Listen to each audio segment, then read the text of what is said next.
Okay, I'm here today to look at a lawn I'm going to call M&L's lawn. And it's a moss infested hybrid fescue lawn. Bermuda and moss. The fescue itself is so weak and chlorotic that it's just thin to the point now where there's not enough fescue that remains for it to grow back in and be able to get back to a good place this fall without some renovation work being done. And so we're committed to the idea that there's something in the soil that is preventing this lawn from thriving. We've got the problem, we're convinced, is not with chemistry. There's something in the biology of the soil that's wrong, and so we're going to try to get to the bottom of that problem, and hopefully we'll be able to find something that's out of sorts that can be addressed and have the corrections made in time for the next planting. And so that's coming up in 4 to 6, 8 to 10 weeks. So, and we've got just so many different varieties of grass. This looks like Bermuda, but it's actually Dimblewell. Easier to kill than Bermuda, thankfully. Crabgrass dies with first frost. This slope is a problem because you got mowers that are going to slip and slide here and cause ruts, and so we got some wear here from the heavy mowers trying to traverse this slope effectively. Deep dense shade. I think that goes down to a boat dock, as I remember. Some washout here. Moss here, even in full sun.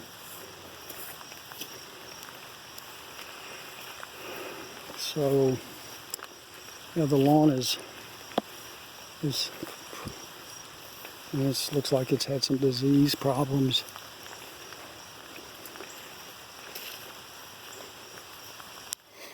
Some minimal effort to try to spray out the crabgrass that has emerged.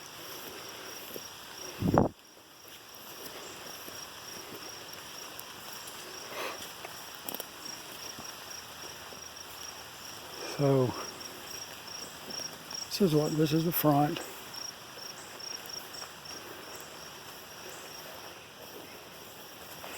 This looks like bent grass. It's just found on golf courses.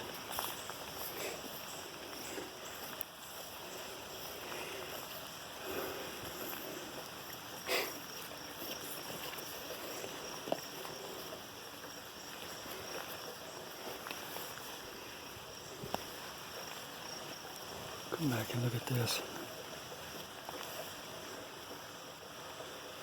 Okay.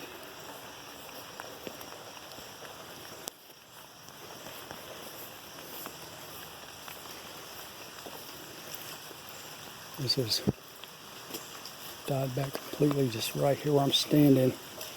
Shade's so dense, there's not enough light here. We need 2 hours of sunlight to grow grass in any given section.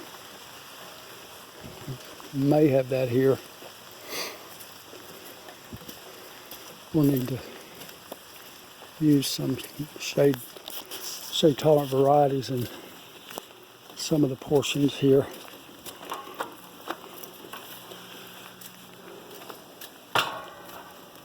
And here's the back.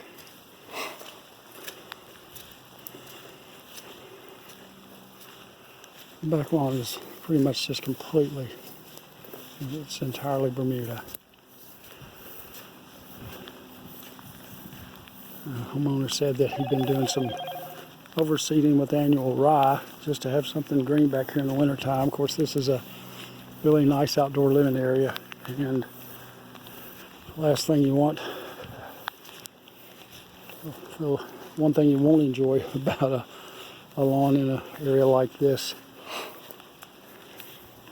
is that it's all Bermuda. Brown in the winter and pain the rest of the time. But it does well in hot, dry climates, but it's not dry here.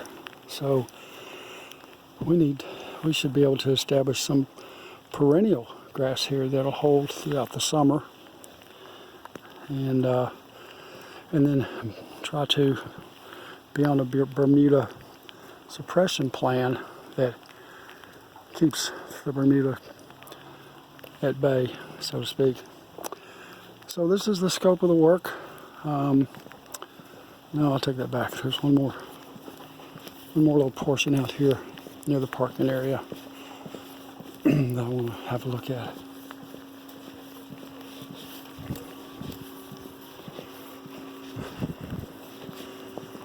This is just awesome here. So I'm going to collect some soil samples. I've got the kit in the car. Here's the little section that we haven't looked at and spoken about yet. But again, moderate shade. This will be a place where we want to sow some shade mix. That may be a solution in all these the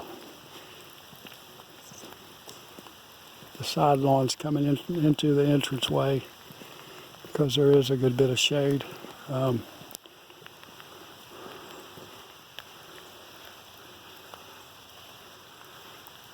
we'll try to get the soil right and make sure that we're nurturing whatever varieties we choose to plant in whichever sections. But there'll be some blend of fescues, either hybrids or turf type hybrids, or the blends that have some of the other varieties in them. So that's the picture, and so I'm going to get the soil samples collected now. This is Mike Poole signing out.